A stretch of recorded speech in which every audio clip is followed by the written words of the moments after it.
वालेकुम सलाम। तेरा शहजाद तो ॻाल्हाए थो? जी भाउ। हा यार मां पठाण ॻाल्हाए थो। तुंहिंजे घर वारी वो डूंगी वरितो आहे? छा वरितो आहे? डूंगी। डूंगी? हा हा, हिकिड़ो महीनो बाक़ी पियो आहे सीज़न में। मां चयो अधु जो सारी लथो आहे त वञो पैसा वठंदो। कई डूंगी वरिती? कह रुपया? वो तुंहिंजे ॿारनि वरितो आहे यार। कॾहिं? हिनखे 4 महीना थियो आहे यार। कणक में लबारे में मां आयो।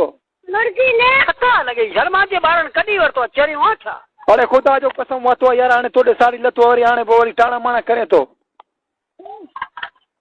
हर को पवे यार। असां कॾहिं वरितो आहे डूंघो वारी? असां कॾहिं थिया हूं डूंगी यार? यार तूं पंहिंजे ॿारनि खां पुछेसि हाणे टाणा माणा न करे सारी लथो आहे तोॾे तॾहिं मस्ती करे थो हाणे। तूं चरी मां तुंहिंजो मग़ज़ ख़राब आहे। चरियो तूं हाणे डूंगी काई ते मने नथो। अरे कहर पवे यार। असां छो वरितासीं? ओ मां ग़रीब जो पैसो खाईंदो अलाह कंदो पेट तुंहिंजो ख़राब थींदो। क़ुरान था तुंहिंजो पाणा पटी तूं शाल लाला। ओ दस्त थींदो यार। डूंगी ग़रीब जो तूं खाधो। कहर पिया शाल। असां काथे वरितो आहे? यार मां ग़रीब जो पैसो ॾे भलो इन में थी था। न खावादी छा डूंगीअ खे थो छे? मां तो खता लॻे शाल कूड़ हणण जे लाइ। यार ख़ुदा जो कसम यार तूं डूंगी वरितो मां को तुंहिंजे। अरे ख़ुदा जो कसम असां न वरिता आहिनि बाबा। ॿिए कंहिं वरिता हूंदई।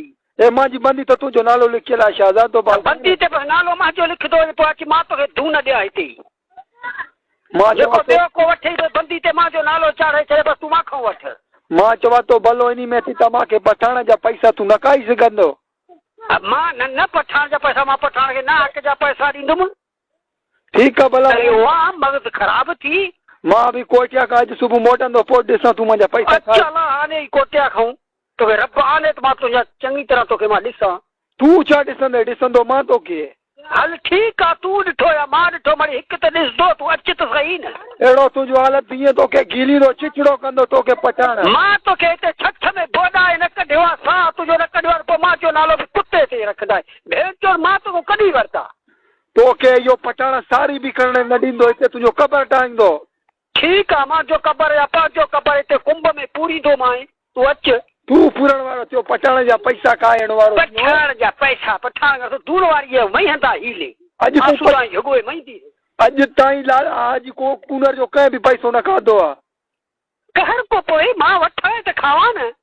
मां तोखो पैसा न वरितो त मुंहिंजो नालो बि हाजी कूलर न आहे। कान लॻा। असां काथे वरितो आहे? चरियो आहे मग़ज़ ख़राब थी। क़ुरान जो मथो ख़राब थी। तूं जिते ॾिनो आहे तूं आख़िर सूं त थींदे त मां हिन घर में ॾिनो आहे। पोइ अचिजांइ हुते। क़ुरान खणंदो मां तोखे डूंगी तूं न खाधो। तूं क़ुरान खण जो मां जो हिते कंहिं वरितो आहे त? हा तुंहिंजे ॿारनि वरितो। खण अची क़ुरान अच। हिते तोखे क़ुरान साण मां खणनि। न न अच न। पोइ हिते ईंदे रूबरू तोखे साख ॾींदुमि। तूं अच। तुंहिंजो वज़ू थियल आहे तूं क़ुरान ॾिए थो मूंखे? कान लॻा। तूं वज़ू कयो न। मां निमाज़ पठाण निमाज़ जो पाबंद हूंदो आहे। हा पाबंद दादा। मां बि निमाज़ जो पाबंद आहियां। असां बि मुस्लमान आहियूं। भला तोखे हफ़्ते जे अंदरि ख़बर पवंदो तूं पठाण जा पैसा खाईंदो। ठीकु आहे। कान लॻा। ठीकु आहे। तूं मूंखे हा हा तूं अंगूठो पटे बि जाए। तूं मूंखे छा कंदे? चरियो आहे छा? बाबा क़ुरान लोड़ाईंदी मां ग़रीब पठाण पाणा पटी तुई